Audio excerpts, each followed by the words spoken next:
youth કોંગ્રેસનો વિરોધ પ્રદર્શન પાટણમાં રાંધણ ગેસના ભાવ વધારા અને અછત મુદ્દે યુથ કોંગ્રેસનો આક્રમક દેખાવો 8 કાર્યકરોની અટકાયત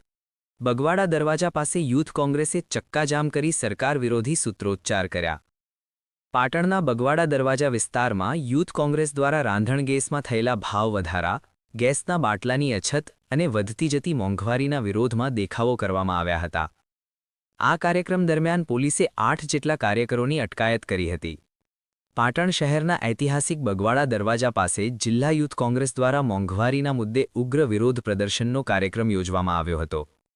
રાંધણ ગેસના ભાવમાં સતત થઈ રહેલા વધારા અને બજારમાં જોવા મળી રહેલી બાટલાની અછતને પગલે સામાન્ય જનતા પર પડતા આર્થિક બોજ સામે કોંગ્રેસના કાર્યકરો રસ્તા પર ઉતરી આવ્યા હતા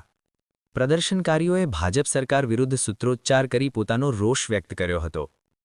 વિરોધ પ્રદર્શન દરમિયાન યુથ કોંગ્રેસના કાર્યકરોએ માર્ગ પર ઉતરીને ચક્કાજામ કરવાનો પ્રયાસ કરતા વાહન વ્યવહાર ખોરવાયો હતો પરિસ્થિતિને અંકુશમાં લેવા માટે હાજર રહેલી પોલીસે દરમિયાનગીરી કરી હતી અને વિરોધ કરી રહેલા 8 જેટલા કોંગ્રેસના કાર્યકરોની અટકાયત કરી તેમને પોલીસ સ્ટેશન લઈ જવામાં આવ્યા હતા આ કાર્યક્રમમાં પાટણ જિલ્લા યુથ કોંગ્રેસ પ્રમુખ કરણ પરમાર પાટણ જિલ્લા યુથ કોંગ્રેસ પ્રભારી પ્રતાપસિંહ રાજપૂત અને પાટણ શહેર પ્રમુખ દીપકભાઈ પટેલ સહિતના આગેવાનો અને કાર્યકરો મોટી સંખ્યામાં ઉપસ્થિત રહ્યા હતા ગુજરાતમાં ગરીબ અને મધ્યમ વર્ગના લોકોને બાટલાઓ સમયસર મળતા નથી નોંધાવ્યું તો એમની એપ્લિકેશન પણ બંધ આવે જેના વિરોધમાં કોંગ્રેસ પાર્ટી દ્વારા